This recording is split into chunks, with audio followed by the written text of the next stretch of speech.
안녕하십니까? 행정구제 솔로몬 소장입니다.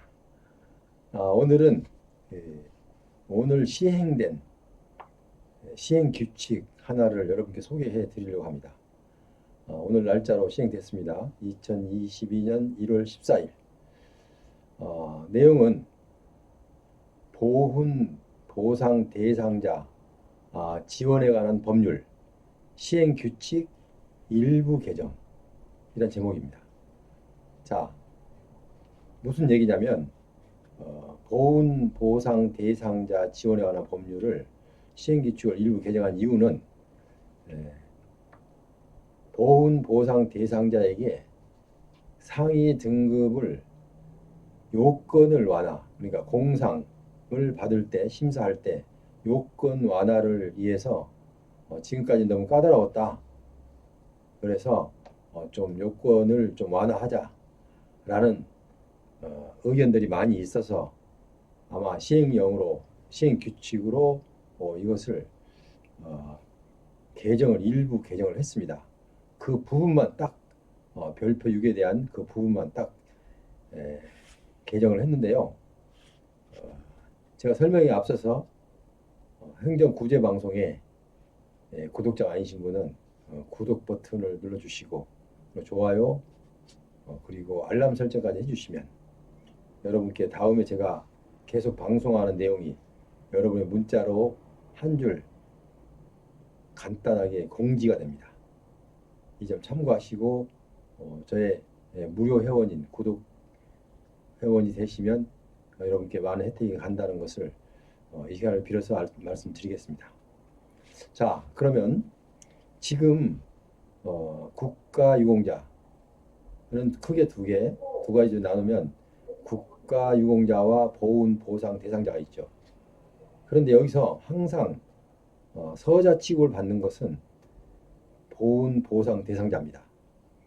그러니까 국가유공자는 장자 취급을 받고 그 다음에 보훈 보상 대상자는 서자 취급을 받는 격입니다. 그렇게 문구로 나와 있지는 않습니다. 지금 제가 편의상 설명하면서 그렇게 말씀을 드리는 거고요. 자, 어쨌든 보훈 보상 대상자 지원에 관한 법률을 고쳤는데 그럼 이분들이 어떤 사람들이 여기에 해당이 되느냐? 보훈 보상 대상자가 2012년 6월 1일 자로 시행이 되면서 그 보훈 보상 대상자들은 국가유공자와 보훈 보상 대상자로 구분해서 여러분께 지금까지 계속 혜택을 주고 매월 15일 날 보상금을 지급을 해왔습니다. 자, 그런데 보훈 보상 대상자는 어떤 사람들을 얘기하느냐면 물론 다 대상자는 알고 있습니다. 그러나 설명을 간략하게 드린다면 지금 현재 군에 입대해서 훈련을 받는 도중, 그러니까 훈련의 두 가지 종류로 나눌 수가 있죠.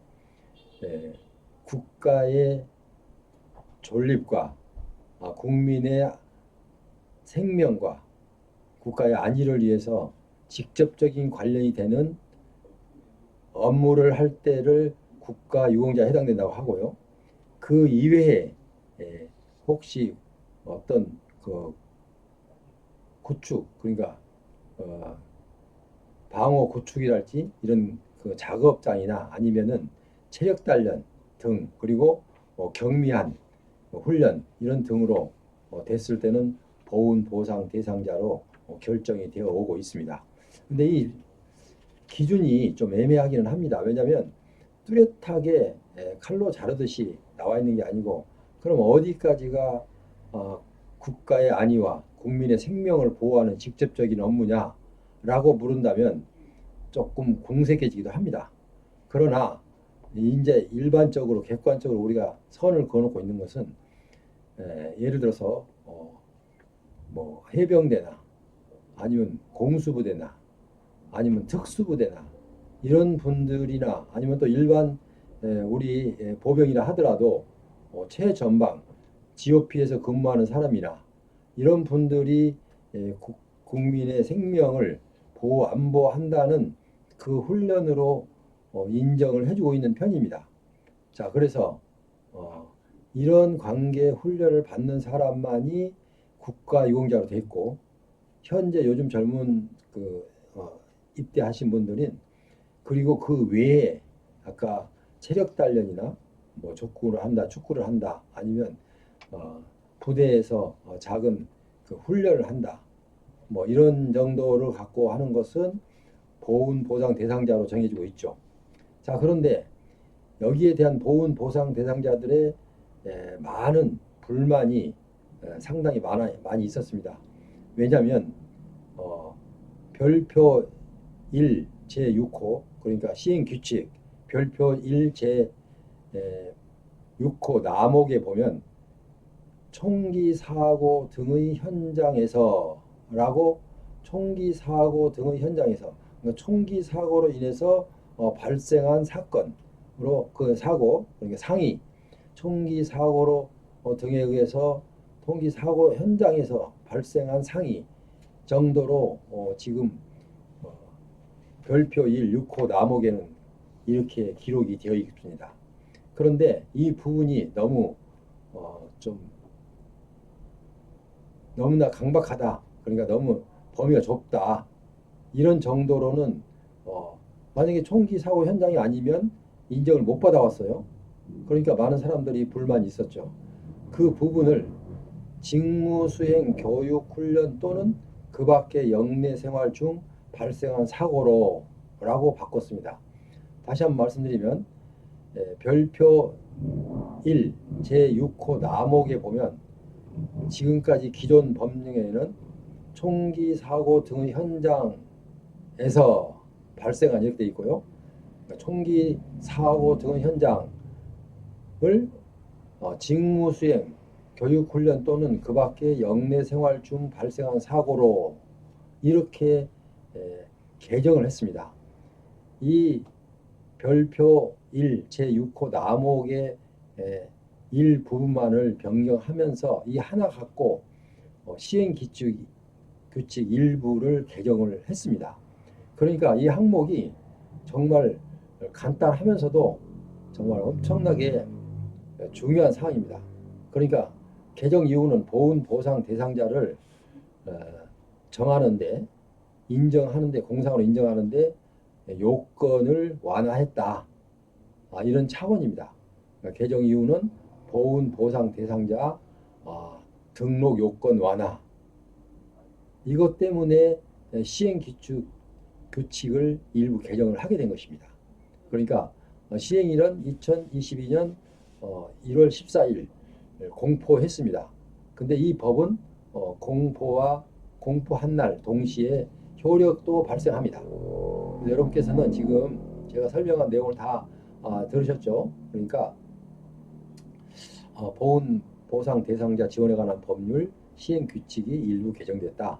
그거는 시행일은 2022년 1월 14일부터다. 그리고 별표 1 제6호 남목 개정된 내용은 남목에서 총기 사고 등의 현장에서 뒤에는 이제 발생한 사고죠.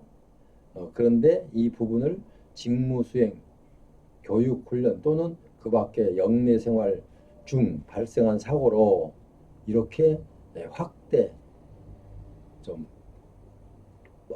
넓혔죠. 보훈 보상자 대상자를 임용, 그러니까 공상으로 인정하는데 그 공상 요건을 완화한 것입니다. 공상 요건을 완화했기 때문에 여러분들은 이 부분을 상당히 그러니까 이번 이제부터 신청하시는 분들은 상당히 공상으로 인정받지 못해서 비해당으로 받으신 분들이 이 항목이 개정됨으로써 해당으로 보훈 보상 대상자로 인정을 받을 수 있는 아주 기회가 좋다고 생각합니다. 넓게 확대한 것은 이것도 나름대로 많은 신경을 써서 하는 것으로 보입니다. 왜냐하면 보훈 보상 대상자가 요즘 상당히 많이 나오고 있는데요. 지금 공상 신청을 해서 비해당 받은 사람들이 상당히 많습니다. 그래서 그분들에게 혜택을 너무나 이건 좀 그 요건이 너무 강하다. 요건이 너무 까다롭다. 어떻게 총기 사고 현장만 에서 발생한 사고만 공사에 인정해주고 그 외에는 인정을 안 해줬느냐 이런 부분에 대해서 많은 사람들이 불만의 소지 그리고 이건 분명히 개정돼야 된다는 목소리가 높았고 보훈처에서도 이를 인정했고 그래서 수기 끝에 결국은 개정 이후를 보훈 보상 대상자 요건 완화를 해서 앞으로는 그러니까 그 완화 내용이 직무수행, 그 다음에 교육훈련 또는 그 밖에 영내 생활 중 발생한 사고로 이 총기 사고 현장에서 이렇게 넓게 아주 폭넓게 인정을 한 겁니다. 그러니까 여러분께서는 앞으로 공상 신청할 때 이 점을 참고하셔서 꼭 총기 사고 아니더라도 신청을 하면 된다는 것을 여러분 이렇게 알고 계시라고 제가 오늘 여러분께 간략하나마 보훈 보상 대상자에 관한 법률 시행 규칙이 일부 개정되었다는 기쁜 소식을 전해드렸습니다. 지금까지 함께 하신 여러분 대단히 감사합니다. 또 다음 시간에 좋은 내용을 들고 여러분을 찾아뵙도록 그렇게 하겠습니다. 여러분 다음 시간까지 안녕히 계십시오.